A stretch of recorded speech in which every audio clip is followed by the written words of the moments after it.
एक बच्चा है।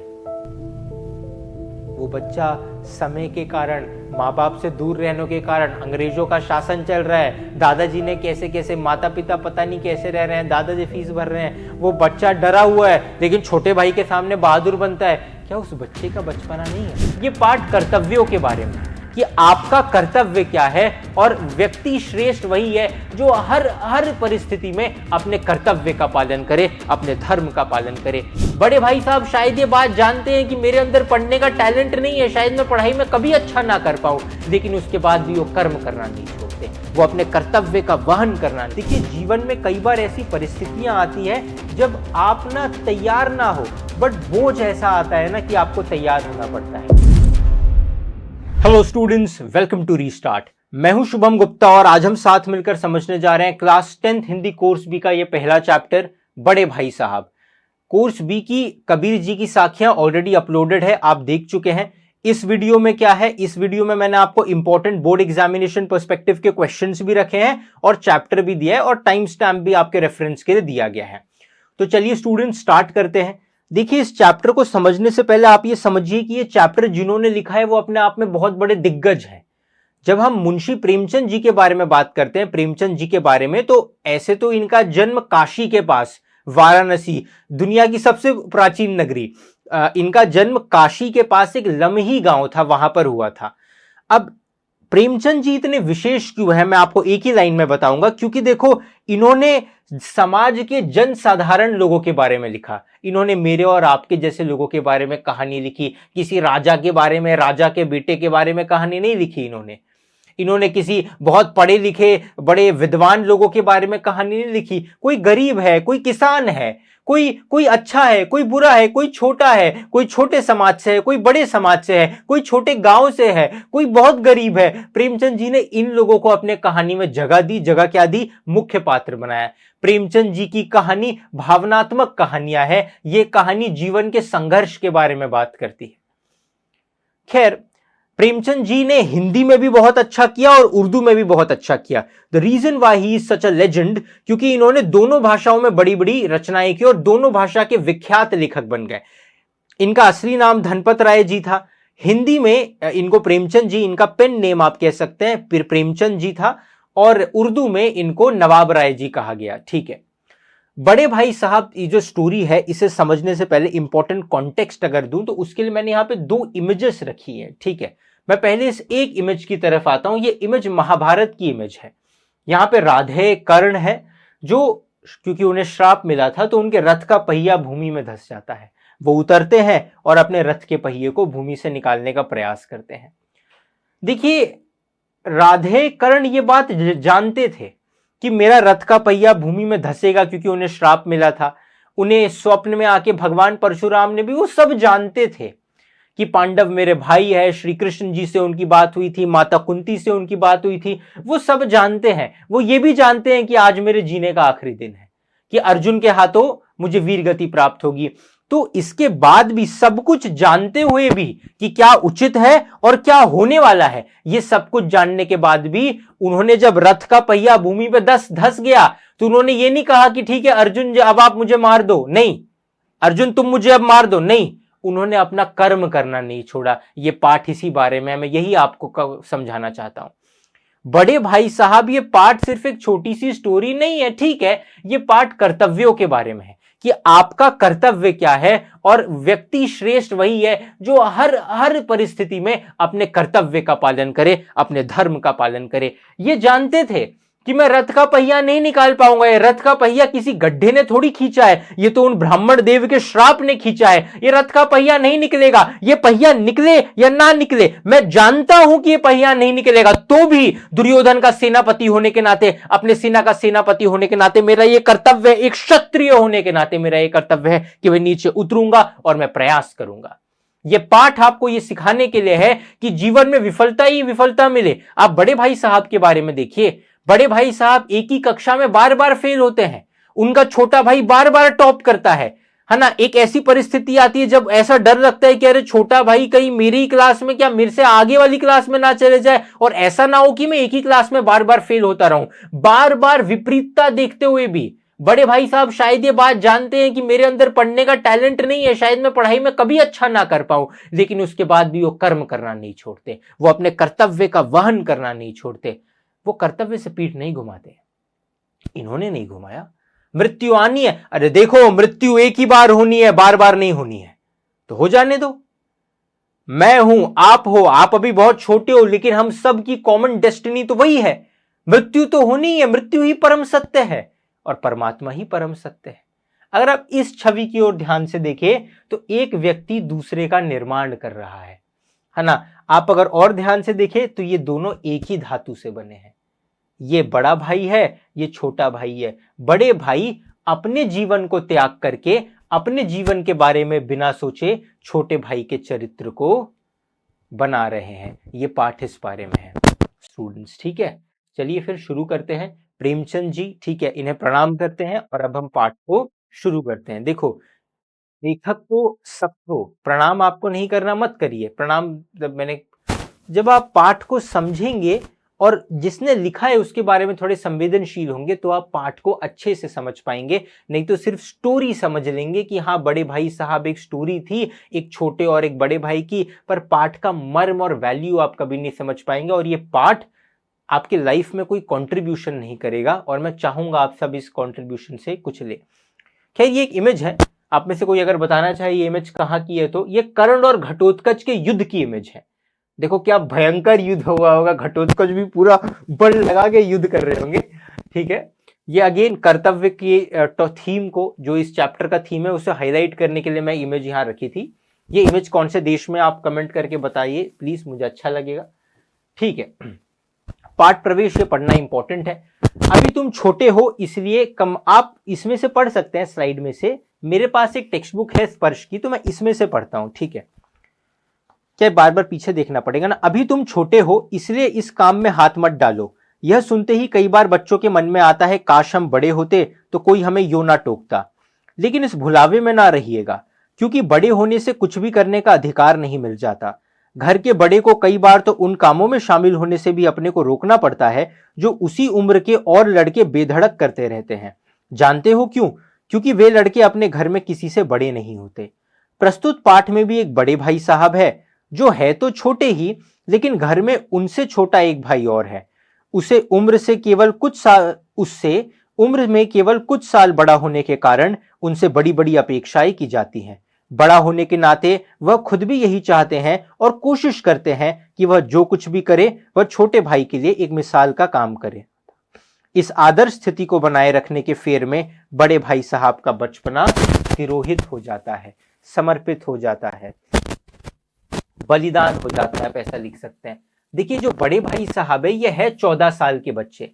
14 साल यानी कि 9th स्टैंडर्ड का बच्चा। आप सब तो 10th स्टैंडर्ड में 15 साल के, 14-15 साल के आप ही होंगे। मान लो आप ही की उम्र का बच्चा है एक, ये बड़े भाई साहब, या शायद आपसे 1 साल छोटा अगर आप 15 साल के हो। बड़े भाई साहब हैं सिर्फ 14 साल के। लेकिन क्या है ना कि 2 भाई हैं इस कहानी में, मैं आपको बताता हूं। 2 भाई हैं, एक बड़ा है एक छोटा है। दोनों भाइयों को हॉस्टल में पढ़ने के लिए भेज दिया गया है, ठीक है। हॉस्टल में आपको पता है कि फैमिली नहीं रहती, आपको अलग से रूम दिया जाता है, आप वहां रहिए। और इन दोनों भाई के दादाजी जो हैं, दोनों भाइयों के, वो इनकी फीस भरते हैं, तो ये लोग हॉस्टल में रहते हैं। हॉस्टल में मेस वगैरह होता है, तो खाने वाने की व्यवस्था होती है, कपड़े वपड़े ये लोग घर से गए होंगे, नहाने वाने की सब व्यवस्था है, कमरा मिलता है हॉस्टल में और खाना तो मिलता ही है। तो ये दोनों भाई हॉस्टल में रह करके पढ़ रहे हैं, यानी कि अपने परिवार से दूर रह करके पढ़ रहे हैं। तो अब क्या है कि 2 ही भाई है, तो अब इनके परिवार में अब 2 ही लोग हैं, क्योंकि परिवार के बाकी लोग तो गांव में हैं। दादाजी तो खाली पैसे भेज देते हैं कि हॉस्टल की फीस जमा कर पाओ, पर ये दोनों अलग गांव से काफी दूर, घर से काफी दूर रह के पढ़ रहे हैं। तो अब ये 2 अकेले हैं, इनमें एक बड़ा है एक छोटा है। ये बड़ा भाई भी छोटा ही है, 14 साल का है, लेकिन इसके ऊपर सारी जिम्मेदारी है। माँ ने बोला होगा, दादाजी ने बोला होगा, माँ ने बोला होगा, बेटा तुम दोनों जा रहे हो, माँ के तो जिगर के टुकड़े हैं, तुम दोनों जा रहे हो, तुम दोनों जाओ। लेकिन बड़े भाई से कहा होगा, क्योंकि बड़ा भाई थोड़ा सा सयाना है, छोटा बड़ा भाई भी छोटा है पर कंपैरेटिवली थोड़ा सयाना है, क्योंकि बड़े भाई 14 साल के, छोटे भाई अगर मेरे ख्याल से 9 साल के हैं, वो तो बहुत छोटा है। तो सबकी उम्मीद बड़े भाई से है, माँ की, दादाजी की, कि बड़े भाई अच्छे से रहना, भाई को संभालना। देखिए, जीवन में कई बार ऐसी परिस्थितियां आती है जब आप ना तैयार ना हो, बट बोझ ऐसा आता है ना कि आपको तैयार होना पड़ता है। कोई गरीब है, उसके परिवार में और कोई कमाने वाला नहीं है, तो कम उम्र से उसे कमाना शुरू कर देना पड़ता है। यहाँ पे कमाने की बात तो नहीं है, लेकिन यहाँ पे ऐसा है कि बड़े भाई को छोटे भाई का बहुत ख्याल रखना पड़ता है। ये कहीं कुछ गलत ना खा ले, कहीं इसकी तबीयत ना खराब हो, ये पढ़ाई में अच्छा करे, कभी मतलब हर तरीके से जिम्मेदारी बड़े भाई साहब के ऊपर है। इसलिए कहा जाता है कि बड़े भाई साहब है तो छोटे, पर उनसे बड़ी बड़ी अपेक्षाएं हैं, क्योंकि अब ये दोनों तो अकेले रह रहे हैं और कोई तो है नहीं, तो इन दोनों में से जो बड़ा है अपेक्षा तो उसी से की जाएगी। तो अपेक्षाएं हैं, और इन अपेक्षाओं की पूर्ति में बड़े भाई साहब का बचपन तिरोहित हो जाता है। ये तिरोहित शब्द किसी एग्जामिनेशन क्वेश्चन में आपने लिख दिया, आपके नंबर अच्छे हो जाएंगे।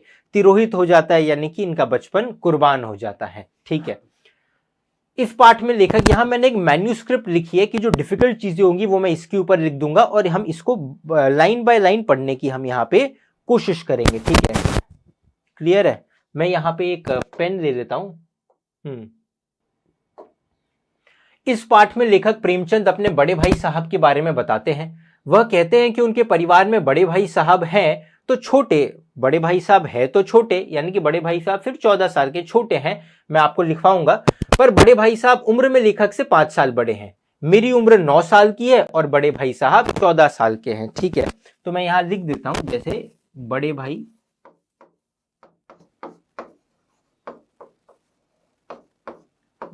साहब, बड़े भाई साहब जो हैं आपके 14 साल के हैं, 14 ईयर्स के हैं, और आपका जो छोटा भाई है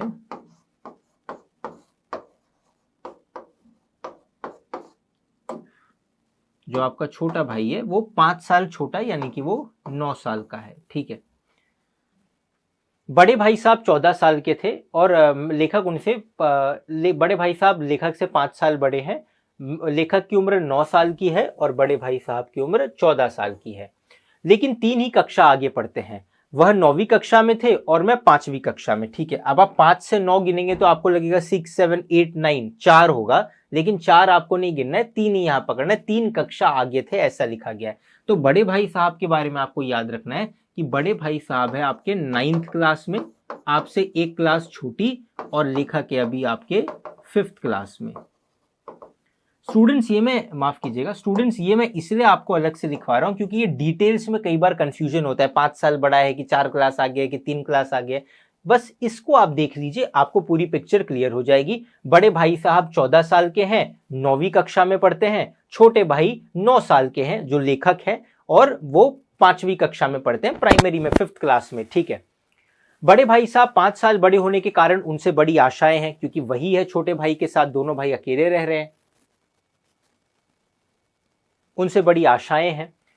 बड़े होने के कारण वह खुद भी चाहते हैं कि वह कुछ ऐसा करे कि छोटे भाई के लिए वह एक प्रेरणादायक हो। बड़े भाई साहब अपनी जिम्मेदारी को समझते हैं कि हम घर से अलग रह रहे हैं, तो बड़े भाई साहब खुद अपने भाई के सामने एक अच्छी मिसाल रखना चाहते हैं, क्योंकि अब फैमिली में और कोई रोल मॉडल तो नहीं है, दादाजी वगैरह होंगे पर आप उनके साथ तो नहीं रह रहे। तो बड़े भाई साहब ये चाहते हैं कि मेरा जीवन सवरे या बिगड़े वो बाद की बात है, पर मेरे छोटे भाई का जीवन, ये समझो,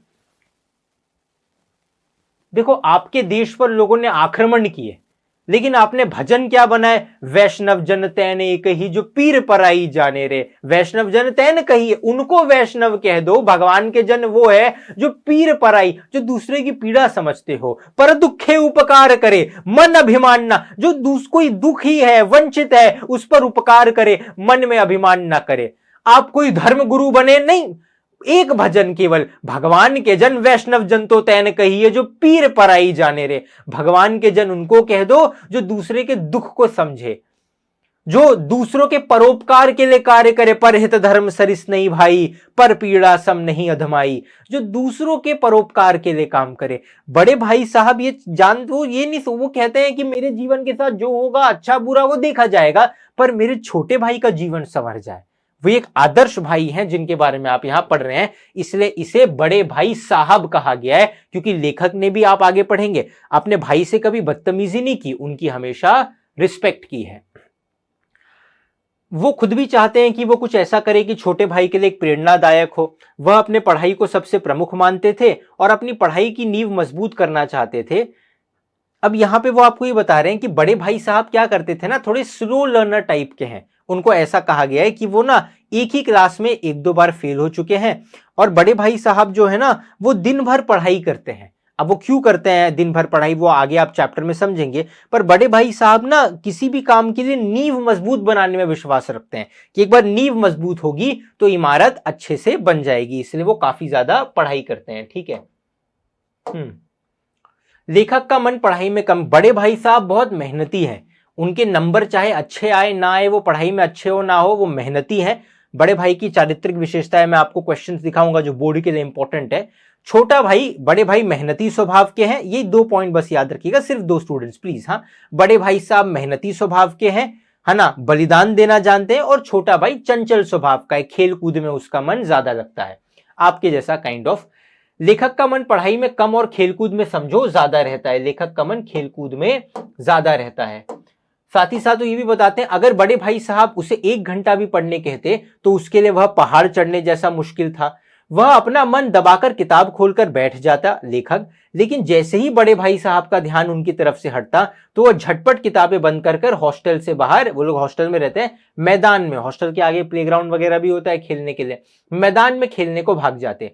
परंतु जब वह खेल खत्म करके घर लौटते तो बड़े भाई साहब का गुस्से से लाल हुआ चेहरा देखते हैं, जिससे कि लेखक को बहुत डर लगता है, और उनका पहला सवाल यही होता है भाई साहब का छोटे भाई से, कहां थे?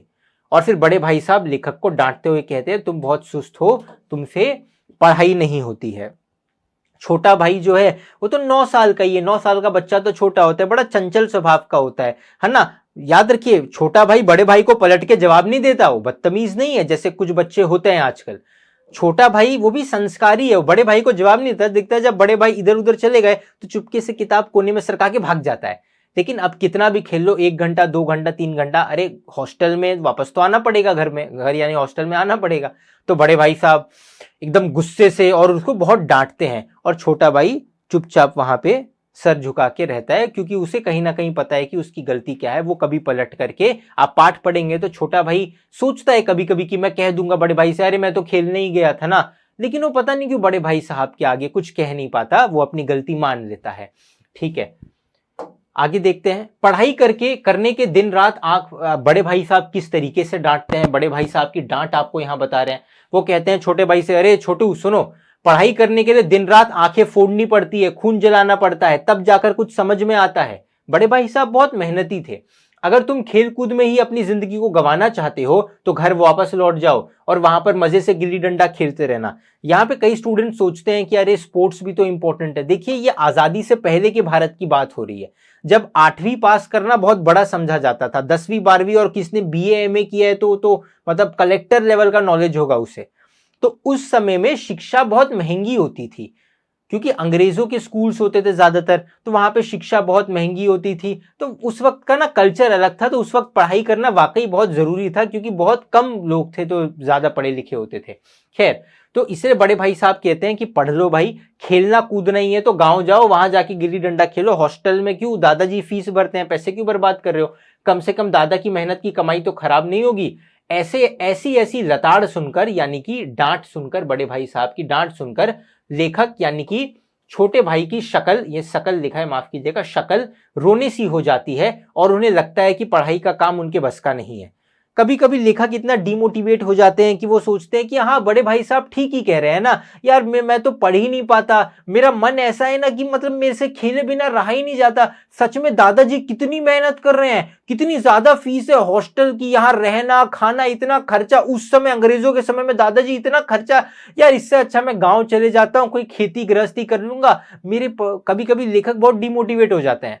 ये लाइफ की स्टोरी है, आप भी कई बार डिमोटिवेट होते हो। और फिर लेखक वापस जब खेल के मैदान देखते हैं, कनकौए उड़ते हुए यानी कि पतंग उड़ते हुए देखते हैं, गिल्ली डंडा देखते हैं, छोटा बच्चा है ना, तो पल भर में निराश भी हो जाता है, पल भर में एकदम जोशीला भी हो जाता है। ठीक है, परंतु कुछ समय बाद, है ना, देखा, पल भर में जोशीला, परंतु पहले निराश हो गए, अब परंतु कुछ समय बाद जब उसकी निराशा हट जाती है तो फटाफट एक पढ़ाई लिखाई का टाइम टेबल बना लेता है। अब ये भी आपसे रिलेटेड है, पर टाइम टेबल बनाना एक बात है, उसका पालन करना। जब वो टाइम टेबल बनाते हैं तो इस तरीके से बनाते हैं टाइम टेबल की खेलकूद अभी बिल्कुल नहीं करूंगा, बहुत खेल लिया, अभी खेलकूद बिल्कुल नहीं करूंगा, मैं सिर्फ पढ़ाई करूंगा। हाँ, स्कूल से सुबह उठ के पढ़ाई, फिर स्कूल जाना है, स्कूल से आने के बाद पढ़ाई, फिर इतना देर रेस्ट, फिर खाना खाने का इतना एकदम रिजिड टाइम टेबल कि हाँ cut to cut cut to cut cut to cut, एकदम ऐसा रिजिड टाइम टेबल बनाया, लेकिन वो पालन नहीं होता। अब आप इसको अपने लाइफ से भी आप रिलेट करके देखिए, आप भी कई बार स्टडीज में बहुत ज्यादा डिमोटिवेट हो जाते हैं कि यार मैं तो इतना खराब हूं, मेरे से तो नंबर आएंगे ही नहीं, ऐसे करने से नंबर आएंगे ही नहीं, एकदम डिमोटिवेट। फिर कभी कभी उत्साह आ जाता है। ये प्रेमचंद जी की कहानियां रियल लाइफ से रिलेटेड होती हैं। आप भी कई बार टाइम टेबल बनाते हो और उसको फॉलो नहीं कर पाते, ठीक है। टाइम टेबल बनता है, वो फॉलो नहीं कर पाते। लेखक जैसे ही खेलकूद के मैदान की तरफ देखते हैं, वो मैदान उनको मानो खींच लेता है और लेखक खेल में शामिल हो जाता है। और ये चक्र काफी समय चलता रहता है कि लेखक चुपके से भाग जाते हैं खेलने और आते हैं जब हॉस्टल में वापस, तो बड़े भाई साहब बहुत डांटते हैं। इतनी डांट सुनने के बाद लेखक शर्मिंदा तो होते हैं, पर 9 साल का बच्चा है यार वो कभी खेलकूद छोड़ नहीं पाते। तो ये सिलसिला जो है कुछ समय तक चलता रहता है। मैं आपको एक लाइन बता देता हूं कि प्रेमचंद जी ने कितने अच्छे तरीके से इसको यहां पर व्यक्त किया है कि वो कहते हैं,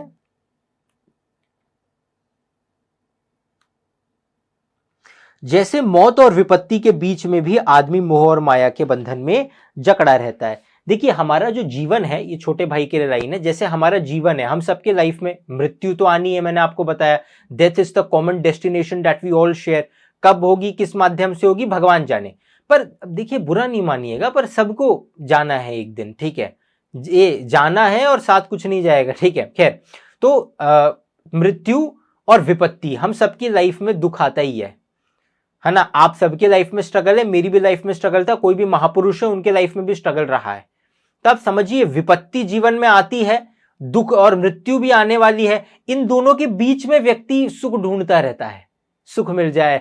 मौत आने से पहले विपत्ति बीच बीच में। अब विपत्ति क्या एक साथ थोड़ी आती है, आज कोई प्रॉब्लम हो गई, 2 दिन बाद फिर कुछ प्रॉब्लम होगी, कभी माइंड ठीक नहीं है, कभी बॉडी ठीक नहीं है, फैमिली प्रॉब्लम्स है, फाइनेंशियल प्रॉब्लम्स है, आती रहती है यार प्रॉब्लम्स, है ना। उनके बीच में और एक मौत है, वो तो आने ही वाली है। विपत्ति और मृत्यु के बीच में व्यक्ति जो जीवन जीता है, उसी तरीके से लेखक जो है वो एक काम कर सकते हो, बड़े भाई साहब के डांट और पढ़ाई के प्रेशर के बीच में एक तरीके से वो अपनी लाइफ को जी रहे हैं। इसी तरीके से जितना मैंने समझा मैंने आपको समझाया, पर मैं बताना चाहता हूं कि बहुत अच्छे तरीके से उन्होंने कहा है, ठीक है।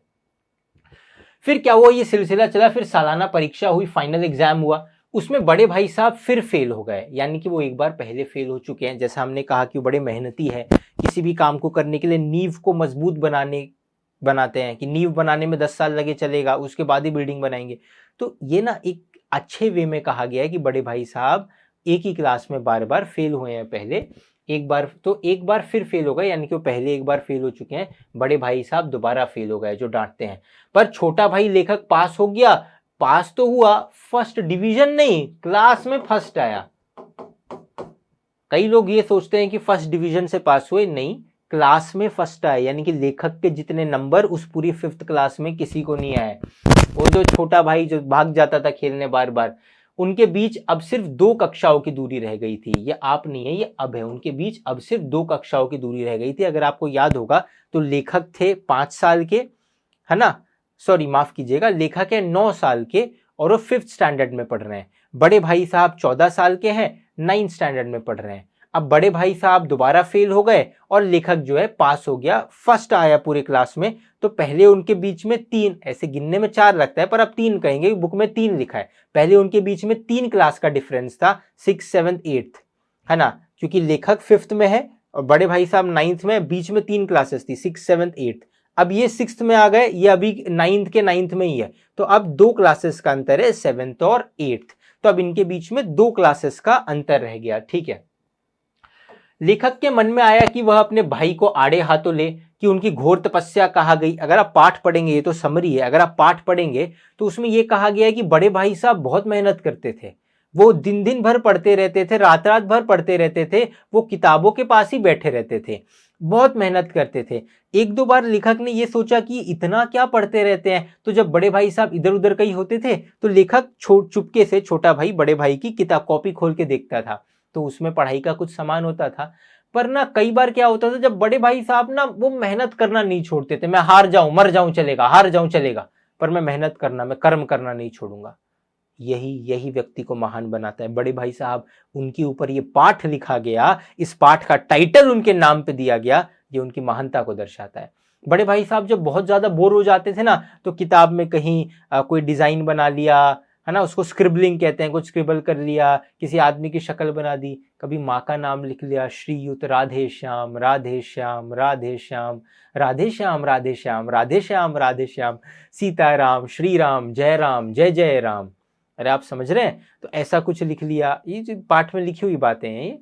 और उसके बाद क्या होता है कि अब क्या होता है, फिर कभी कोई और डिजाइन बना लिया, तो लेखक डिकोड करने की कोशिश करते हैं कि ये क्या लिखा है एक्चुअली किस कोड लैंग्वेज में, पर उनको कुछ समझ में नहीं आता है। ठीक है, लेखक के मन में आया कि लेखक के मन में आया कि इतनी मेहनत करते हैं, बड़े भाई को आड़े हाथों लेके, उनकी घोर तपस्या, दिन भर बुक के सामने बैठे रहते थे, क्या हो गया, मुझे देखिए मैं खेलता भी रहा और दर्जे में अव्वल यानी कि फर्स्ट भी आया।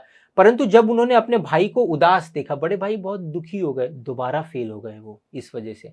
अब उदास हो गए, कोई भी होगा, उन्होंने अपने इस विचार को त्याग दिया। ए तुम सुनो, तुम्हारे क्लास में भी हो सकता है 9th में स्टूडेंट्स फेल होते हैं कुछ, पर इस वजह से कभी तुम्हारी दृष्टिहीन भावना की हो कि ये तो फेल हो गया है तो ये उच्च, ऐसा मत करना। अगर मेरे स्टूडेंट हो तो तुम्हारी उससे बनती हो ना बनती हो, वो व्यक्ति अच्छा हो, स्टूडेंट अच्छा हो ना अच्छा हो, अच्छा इंसान हो बुरा इंसान हो, फर्क नहीं पड़ता, पर वो फेल हुआ है इस कारण की वजह से मैं कभी उसको हीन दृष्टि से नहीं देखूंगा, कभी नहीं।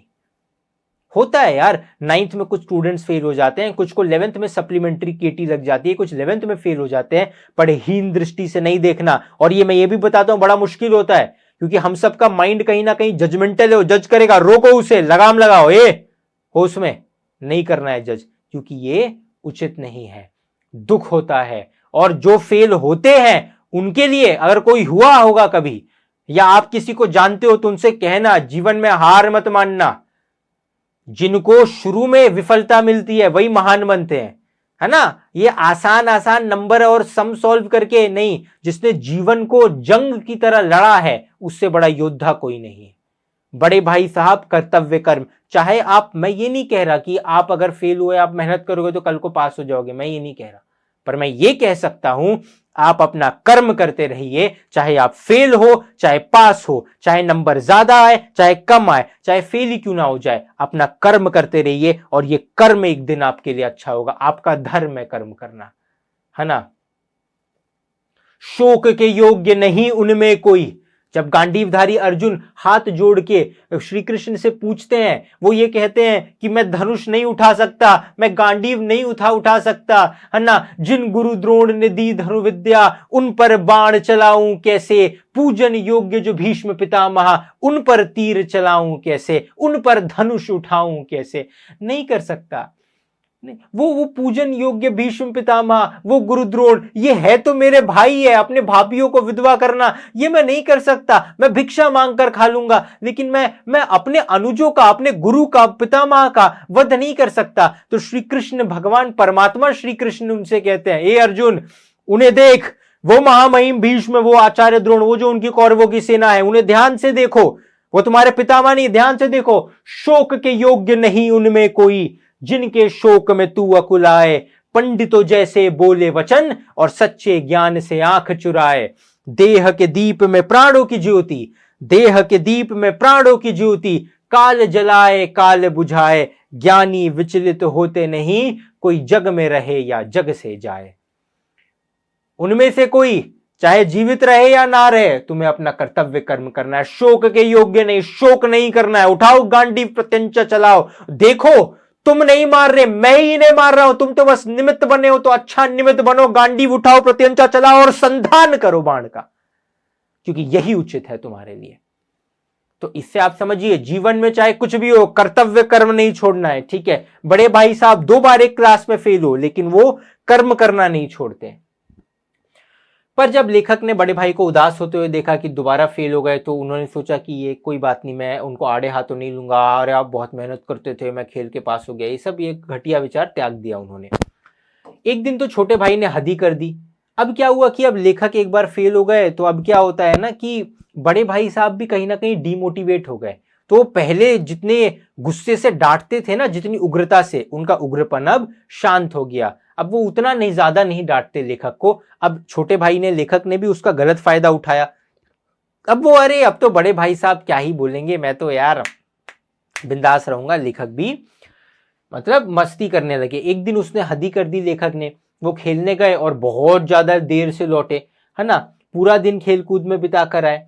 जब आए तो इस बार बड़े भाई साहब ने उन्हें पकड़ लिया और उन्हें जमकर डांटा और कहा कि अगर कक्षा में अव्वल आने की वजह से तुम्हें घमंड आ गया है तो एक बार बड़ी कक्षा में आओ, तुम्हारे इस घमंड की एलजेब्रा, ज्योमेट्री और इतिहास के सामने क्या ही हंसती रहेगी।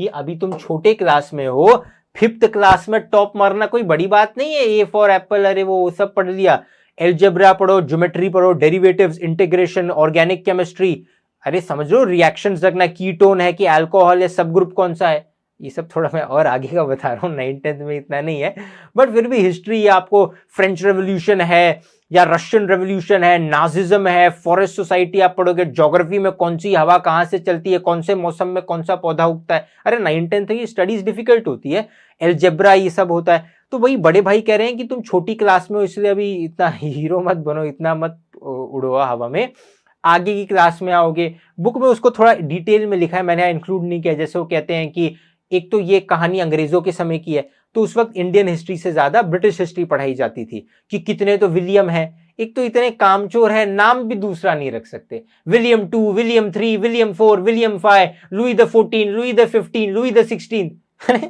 अरे समझ रहे हो, कितने ही विलियम है, कितने ही हेनरी है। अब हेनरी 5 के समय में यह लड़ाई हुई थी कि हेनरी 6 के समय में, हेनरी द 5 या हेनरी द 6, कोई बैटल कह दिया, जैसे मान लो बैटल ऑफ स्टैलिंगरैड, तो ये हेनरी द 5 के टाइम हुई थी, हेनरी द 6, 5 को गलती से 6 लिखा तो नंबर सफा चट, नंबर गए। तो लेखक इस तरीके से, सॉरी बड़े भाई साहब इस तरीके से छोटे भाई यानी कि लेखक को समझाते हैं कि उड़ो मत, बड़ी क्लास की पढ़ाई डिफिकल्ट होती है, ठीक है। बड़े भाई साहब बताते हैं कितने ही बादशाहों के नाम याद रखने पड़ते हैं और उसमें कितनी परेशानी होती है, सबका एक ही नाम है, विलियम 1, विलियम 2, हेनरी 4, हेनरी 5, और कहते हैं कि परीक्षा में समय की पाबंदी जैसे निबंधों पर 4-4 पढ़ने लिखने पड़ते हैं। ये थोड़ा कॉमेडी वाला पार्ट है कि आज भी आपका education system British education system है, अब सीबीएसई ने काफी हद तक चेंज किया है। अब जैसे मान लो कि आपको समय की पाबंदी यानी कि time is very important, time is very important ये कहने के लिए इसके ऊपर आपको बोल रहे हैं 4 पेज का निबंध लिखो। अरे जो बात एक लाइन में कही जा सकती है कि हाँ yes time is very important, उसके ऊपर 4 पेज लिखना, ये टाइम को वेस्ट करना नहीं है। तो ये दोनों ऑपोजिट नहीं है। आप किसी को कह रहे हो कि समय की बचत करनी चाहिए, इसके ऊपर 10 पेज का निबंध लिखो, अरे तो जो 10 पेज लिख रहा है क्या वो समय की बचत है? वो तो वेस्ट ही कर रहा है ना। तो वही वो कटाक्ष करते हैं यहाँ पे कि समय की पाबंदी जैसे विषयों पर 4-4 पढ़ने लिखने पड़ते हैं, परीक्षा में उत्तीर्ण करने के लिए मेहनत करनी पड़ती है, स्कूल जाने का समय निकट होता है, अब स्कूल का टाइम हो गया होता है, इसलिए बड़े भाई ज्यादा डांट नहीं पाते, छोटे भाइयों को छुटकारा मिल जाता है इस पूरी डांट से। इतना सब सुनने के बाद उस दिन का खाना अच्छा नहीं लगा छोटे भाई को। लेखक सोचते हैं कि पास होने के बाद भी इतना डांट मिल रही है, तिरस्कार हो रहा है, अगर फेल हो जाता तो मेरे प्राण ही ले लिए जाते। जिस तरह बड़े भाई ऊंची कक्षा के पाठों के बारे में बताए हैं, मैं तो भयभीत सा हो गया हूं, परंतु इतनी डांट फटकार के बाद भी उसकी रुचि अभी खेलकूद से खत्म नहीं हुई। लेखक खेलकूद का कोई भी अवसर हाथ से जाने नहीं देते थे और सभी खेलकूद में शामिल होते रहते थे। इतनी सब डांट फटकार मिलने के बाद भी छोटा भाई अभी भी खेलकूद में लगा रहता था। बड़े भाई ने जैसे बताया था इतने सारे बादशाह, एलजेब्रा ज्योमेट्री, छोटे भाई को कहीं ना कहीं डर लग गया था कि यार क्या क्या होगा आगे वाली क्लास में, पर अभी भी वो पुरानी हैबिट्स को कंटिन्यू करता है। फिर से सालाना परीक्षा हुई, अब 1 साल फिर बीत गया, फिर से हाफ ईयरली परीक्षा हुई। कुछ ऐसा हुआ कि मैं फिर पास हो गया और बड़े भाई साहब फिर फेल हो गए। भावना से ये पाठ समझना, मैंने अत्यधिक परिश्रम नहीं किया था, मैंने ज्यादा मेहनत नहीं की। छोटा भाई बोल रहा है अरे मैं तो ज्यादा टाइम खेलता रहता था, बीच बीच में कभी कभी, वो भी बड़े भाई की डांट के डर से कि डांटेंगे, 2 घंटा हो गया, अरे 2.5 घंटा हो गया, मुझे जल्दी जाना पड़ेगा। बच्चे बोल रहे रुक जा, अरे नहीं नहीं मेरे भाई साहब डांटेंगे, 2 घंटा मैं 1 घंटा खेलता था, 2.5 घंटा अभी नहीं। तो लेखक बड़े भाई के डर से जाके पढ़ते थे, वो लेखक पढ़ाई में कम टाइम देते थे बड़े भाई के डर से, वो भी उसके बाद भी वो पास हो गए और बड़े भाई साहब तिबारा एक बार और वो फेल हो गए। मैंने अत्यधिक परिश्रम नहीं किया परंतु ना जाने कैसे पास हो गया। लेखक को खुद अड़चन यानी कि आश्चर्य हो रहा था कि मैं दर्जे में फिर से अव्वल आ गया। अब पहले 5th क्लास में टॉप किया था, अब 6th क्लास में फर्स्ट आ गए। बड़े भाई साहब ने तो अपने प्राण ही पढ़ाई में लगा दिए। बड़े भाई ने बहुत कोशिश की कि छोटे भाई के सामने मैं फेल हो रहा हूँ, मैं क्या मिसाल रख रहा हूँ, आंख में तेल डाल डाल के उन्होंने बहुत मेहनत की। स्कूल सुबह सुबह सुबह भोर में उठ जाते थे कि सुबह स्कूल जाना होगा, मानो 9 बजे, तो सुबह 4 बजे से उठ के पढ़ लेता हूँ, 3-4 घंटा स्कूल से आने के बाद पढ़ लेता हूँ। बड़े भाई ने बहुत मेहनत की, बड़े भाई ने बहुत मेहनत की, पर वो पास नहीं हो पाए, है ना। अपनी कक्षा के सभी किताबों के एक एक शब्द को वह चाट गए। सुबह के 4 बजे से रात के 8 बजे तक वह किताब में ही घुसे रहते थे। ना जाने वो कैसे फेल हो गए। लेखक को अपने बड़े भाई पर दया आ रही थी। जब परिणाम सुनाया गया तो बड़ा भाई रो दिया।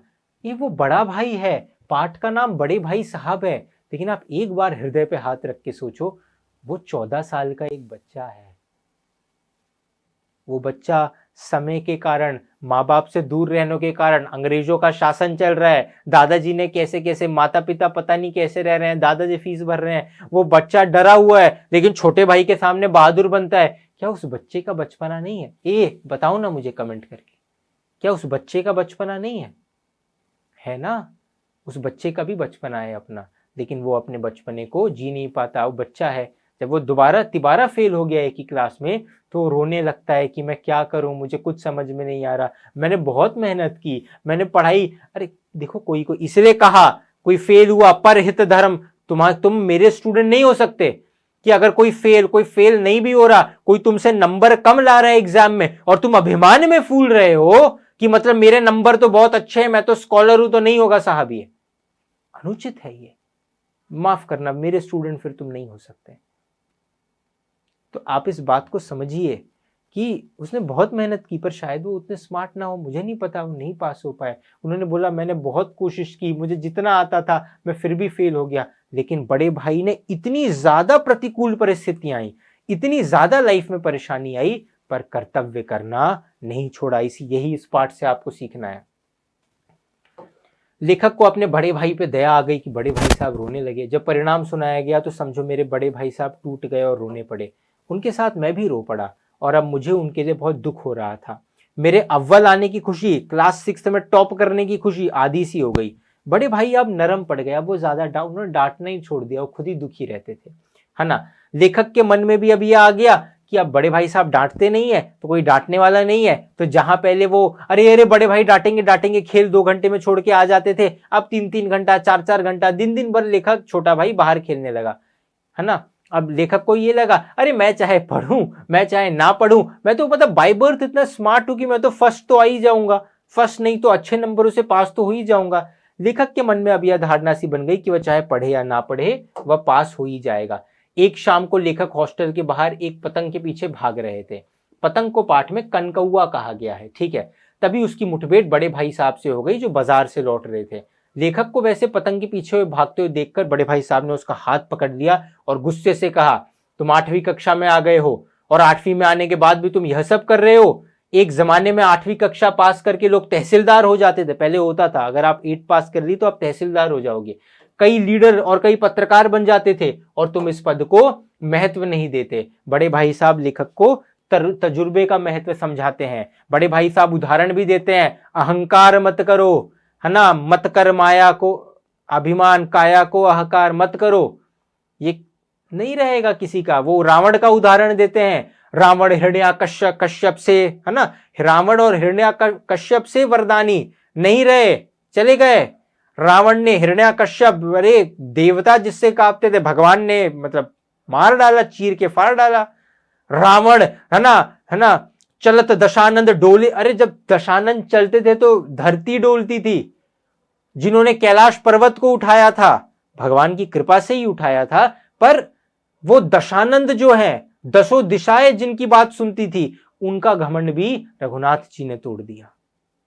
तो रावण जैसे बड़े बड़े विद्वान, है ना, पराक्रमी हिरण्याकश्यप से वरदानी, ये सब भी नहीं रहे। इसलिए भजले श्री भगवान मतलब वो यहां ये कह रहे थे कि जब इतने बड़े बड़े व्यक्तियों का अभिमान नहीं रहा तो तुम्हारा अभिमान भी नहीं रहेगा, ठीक है। अब यहां पे देखो, छोटे भाई को एक रियलाइजेशन होता है कि आखिर मेरे भाई मुझे मेरे हित के लिए डांटते हैं। मुझे इस वक्त अप्रिय लगता है कि जब वो मुझे डांटते हैं तो मुझे बुरा लगता है, पर वो ये शायद उनके उपदेशों का असर है, ये शायद मेरे भाई के डांट का ही असर है कि मैं पढ़ लेता हूँ। मैंने आपको बताया ना, वो तुम अरे चलो ना खेलते हैं, अरे 1 घंटा ही खेलूंगा, चलो 5 से 6, 7 बज गया है ना, मतलब 8 बज गया, चलो नहीं नहीं खेलते हैं ना, खेलते हैं, अरे नहीं नहीं भाई डांटेंगे, भाई डांटेंगे। भाई के डर से ही वो थोड़ा मोड़ा पढ़ते थे, अब भाई का डर ही चला गया। तो लेखक कहीं ना कहीं ये जानते हैं कि मेरे बड़े भाई साहब चाहे पास हो या फेल हो, पर उन्होंने मुझे बना दिया, वो चाहे बने हो या ना बने हो। उन्होंने मुझे डांट डांट करके पढ़ाई के पीछे लगवाया। उनके डर से, डर में व्यक्ति और अच्छा पढ़ता है, कोई देख रहा है तो जल्दी और जल्दी पढ़ता है। तो उनके डर से, उनके डांट के कारण ही तो मैं थोड़ा मोड़ा जितना पढ़ पाया, और मैं थोड़ा स्मार्ट तो था, पर उनके डर से ही मैंने थोड़ा थोड़ा पढ़ाई की और उसी वजह से मैंने अच्छे नंबर स्कोर किए। ठीक है, उसके बाद वो उसको तजुर्बे के बारे में बताते हैं, बीमारी के बारे में बताते हैं। वो एग्जाम्पल देते हैं कि जैसे मान लो कि अब हम दो अकेले ही रह रहे हैं, तुम बड़े, तुम छोटे, मैं बड़ा। एकदम से बड़े भाई कहते हैं कि मेरी तबीयत खराब हो गई, तो तुम क्या करोगे? तुम अभी 9-10 साल के हो, तुम्हारे हाथ पांव फूल जाएंगे, तुम तो बड़े दादाजी को तार ही भेजोगे। अरे उस समय व्हाट्सअप नहीं था ना अंग्रेजों के जमाने, तुम तार भेजोगे। दादाजी अगर होते तुम्हारी जगह तो किसी को तार नहीं भेजते, मेरी बीमारी का खुद पता लगाते, खुद को, पहले हॉस्पिटल उतने नहीं होते थे, खुद को इलाज दे देते या फिर डॉक्टर के पास लेके जाते हैं। वो एग्जाम्पल देते हैं कि हमारे स्कूल के हॉस्टल के हेडमास्टर जी को देख लो, हॉस्टल स्कूल के पास है, स्कूल का ही हॉस्टल, तो स्कूल के हेडमास्टर जी को देख लो, है ना। उन्होंने कोई तो हार्वर्ड या ऑक्सफोर्ड, विदेश की यूनिवर्सिटी से डिग्री की है, उनको बहुत अच्छी सैलरी मिलती है, लेकिन वो खुद अपना घर खर्च नहीं चला पाते। वो अपने पैसे अपनी माँ को देते हैं, बूढ़ी माँ जो है वो घर खर्च चला लेती हैं और उसमें से पैसे बचा भी लेती हैं। हम लोग क्या करते हैं, 1000 रुपए जेब खर्च के लिए मिले, हाँ 700 का ये, 200 का ये, 100 रुपए आने जाने में, बस पैसा खत्म। कई बार एक्स्ट्रा खर्चे हो गए तो पैसे मांगने पड़ते हैं महीने के अंत में। तो वो तजुर्बे की अहमियत बताते हैं कि अनुभवी व्यक्ति जो है वो हमेशा जीवन को अच्छे तरीके से जीता है। तुम छोटे भाई मेरी बात सुनो, भले ही मैं 2 बार फेल हो गया और जैसे परिस्थिति चल रही है, कल को तुम मानो मेरी ही क्लास में क्यों ना आ जाओ, मैं एक और बार फेल हो गया, तुम मुझसे एक क्लास ऊपर ही क्यों ना चले जाओ, तुम कितना ही मुझसे ज्यादा बीए एमए क्यों ना पढ़ लो, मैं भले ही बार बार फेल होता रहूं और तुम भले ही बार बार पास होते रहो, लेकिन मैं तुम्हारा बड़ा भाई हूं। इस बात को भगवान भी नहीं बदल सकते। मेरे पास जीवन का तुमसे अधिक अनुभव है। इस पाठ में प्रेमचंद जी आपको बताते हैं कि बड़ों का छोटों को, बड़े भाई साहब छोटे भाई साहब को उपदेश क्यों देते हैं? 2 कारणों से।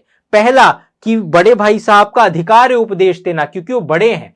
बड़े भाई साहब लेखक को उपदेश देते हैं क्योंकि बड़े भाई साहब रिश्ते में लेखक से बड़े हैं, उनकी जिम्मेदारी है लेखक को संभालना। और दूसरा क्योंकि बड़ों को दुनिया का, जिंदगी का हमसे ज्यादा अनुभव होता है, हमसे ज्यादा एक्सपीरियंस होता है। ठीक है,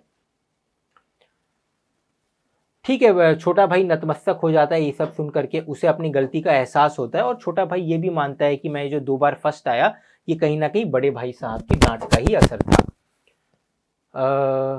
मैं तो शायद 1 घंटे भी पढ़ने नहीं बैठता, उनकी डांट की वजह से ही मैं पास आया। ठीक है, इसी बीच क्या होता है कि एकदम से क्या होता है, अब ये सब बातें हो रही होती है, छोटा भाई पतंग उड़ा रहे, पतंग के पीछे, पतंग जब कट जाती है तो पतंग उड़ने लगती है, अब जो उस पतंग को पकड़ेगा पतंग उसकी हो गई। तो छोटा भाई पतंग पकड़ने के लिए दौड़ रहा होता है, तभी क्या होता है, बड़े भाई उसका हाथ पकड़ के उसको डांटते हैं। तब तक क्या होता है कि एक और पतंग, बहुत सारे बच्चे होते हैं हॉस्टल में, एक और पतंग जो है उड़ करके आ रही होती है। अब इसमें यहाँ ये बहुत अच्छी लाइन लिखी है, नहीं सुनो, उससे पहले मैं ये चाहता हूँ पेज नंबर 63 पे ये लास्ट लाइन पढ़ना।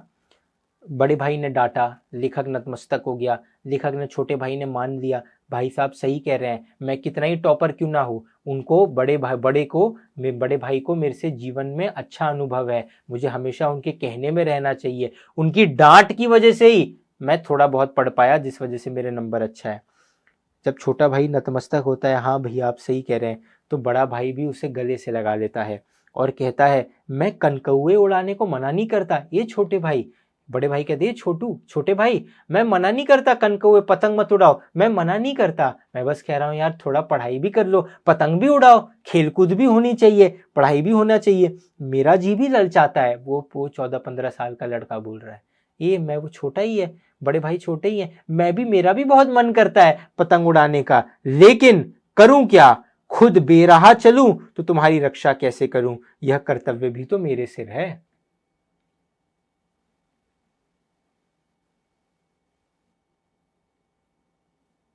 पता नहीं आप लोगों के सिर पे जिम्मेदारियां हैं या नहीं, पर उम्र से पहले जब जिम्मेदारी होती है ना तो बच्चे जल्दी बड़े हो जाते हैं।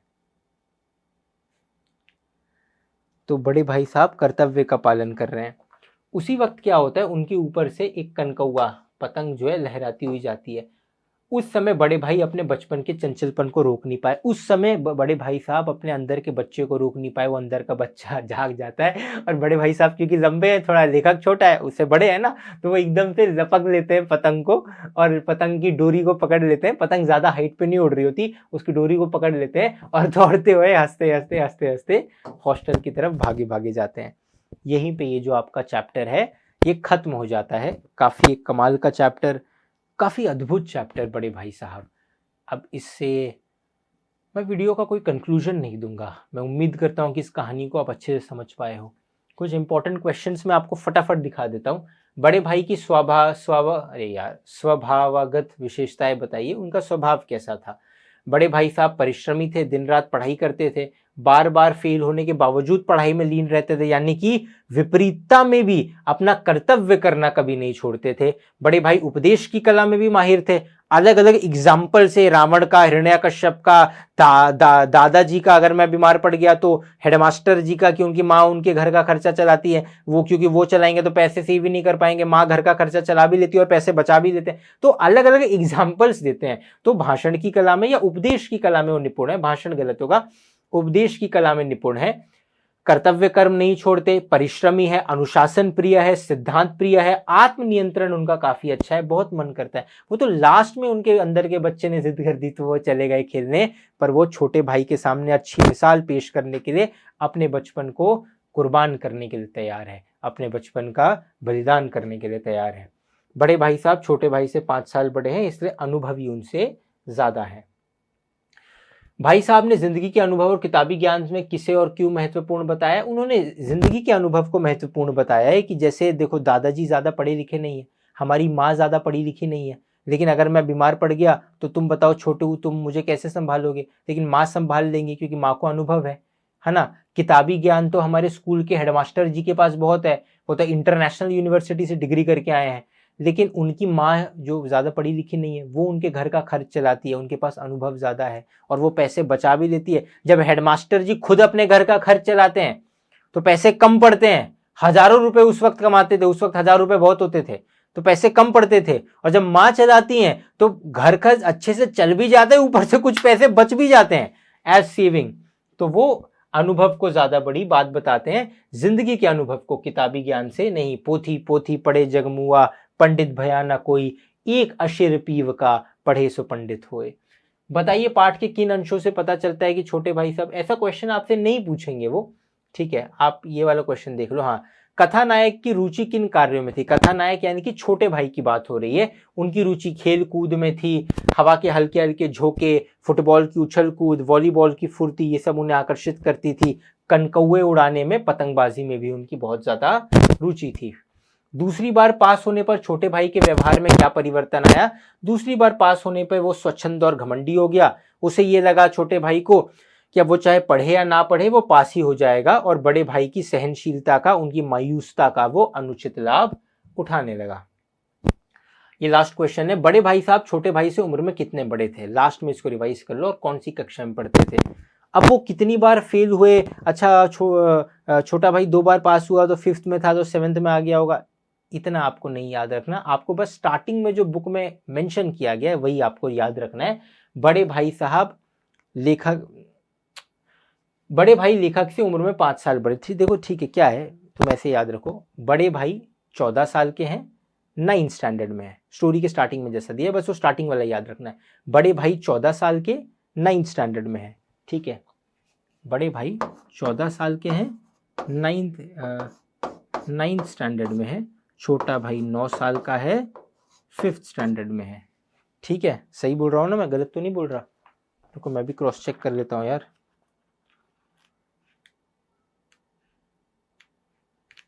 है ना, 9 5 14 9 9 5, ठीक है, इस तरीके से है वो, ठीक है स्टूडेंट्स।